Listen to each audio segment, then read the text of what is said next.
Here at the museum in Washington, D.C., the front pages of some of the over 300 newspapers taking part in what was billed as an attempt to end a, quote, dirty war on the free press, end quote, were being displayed. The goals for today really are to remind the public about the value to our democracy of a free and independent press, and maybe tone down the rhetoric that leads some on the fringes to violence by using inflammatory terms like enemies of the people. Because they are the fake, disgusting news. And Donald Trump's attacks on the media have been rhetorical, and that has its dangers. But he hasn't threatened journalists with the Espionage Act or seized their records and demanded sources as President Obama did.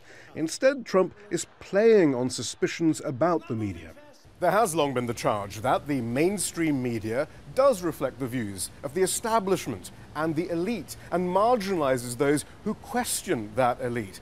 And some do wonder whether Donald Trump has now given the mainstream media the opportunity to present itself as anti-establishment without having to conduct any self-reflection. The answers and what you just did is inflammatory to people. The US media has awoken under Donald Trump and is quicker to take a far more adversarial position against the White House.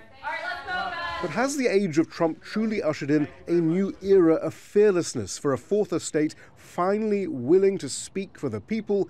Or is the press simply reflecting the unease of the establishment that Trump upended with his victory? Many have long called for an adversarial relationship between the media and a sitting president. But the question is, what kind of adversarial relationship? Is it just simply based on attacks, personal attacks going back and forth?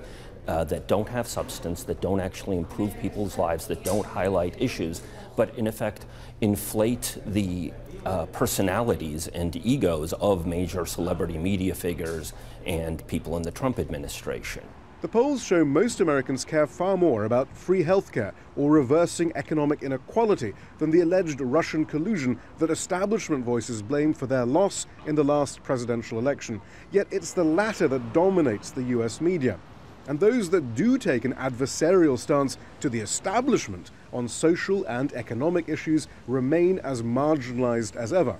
Meanwhile, the polls reflect a declining trust in the media nationwide, and Donald Trump continues his attacks.